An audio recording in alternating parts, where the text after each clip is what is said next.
I feel like I've heard this game for a while, weeks now, described as here's a spot where Notre Dame could lose. Does this look to you like a game, a dangerous spot for Notre Dame today in Chapel Hill? Absolutely. Remember, last year, Clemson, the #1 team in the country, went into this very same stadium and probably should have lost. You mentioned bad plays. Mack Brown had one of the worst two-point conversions I've ever seen. But Mack Brown has done a brilliant job of getting this team to a higher level. They've lost some strange games this year. North Carolina got in the top 5. They blew a game at Florida State, which is inexplicable. They lost another game later against Virginia. But they're primed for this game, and I think Notre Dame ought to be on major upset alert. You're one of many I've heard say that. So, Heather, let's come to you. No one covers the CFP committee more closely than you do. How would you describe what is at stake for Notre Dame today, considering they probably still have a date with Clemson in front of them? Well, that's the thing, Greeny. If this were any other year, I would say Notre Dame has to win this game. But it's 2020, and Notre Dame is in the ACC. So even if they lose this game, I still think they'll finish in the top 4 if they win out and beat Clemson to win the ACC championship game. Now, if they lose, though, that puts the pressure on them to do exactly that and win out, no more mistakes down the road.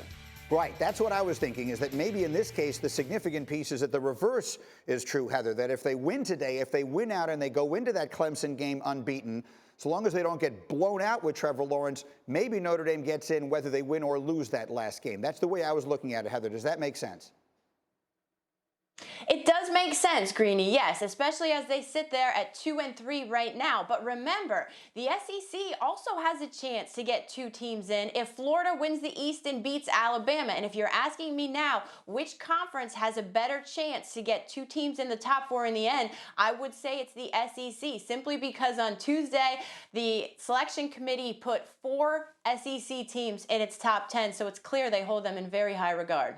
All right, so now we know what the stakes are. Sanchez, let's talk about the game. What are you keeping an eye on today, Notre Dame, North Carolina? It's funny you ask, Greeny. Forgive me for looking at my notes from October 24th. This is for Notre Dame. These are my notes on Notre Dame. They're averaging 261 yards a game on the ground, close to 6 yards a carry.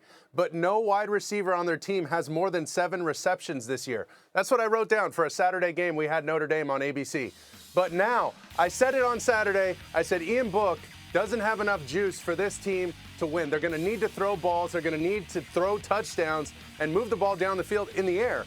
He must have heard me. He must be a fan of ABC or Get Up or whatever it is, but I issued a public apology to the kid because he's found big number 11, Skoranek. This kid is outrageous. He throws him 50-50 balls regularly, and he comes down with them almost 100% of the time. It's incredible what he's done and transformed his game. Credit to Tommy Rees. Credit to their head coach. This has been an amazing run for them. I think it's going to be a barn burner, but I think Notre Dame comes out on top.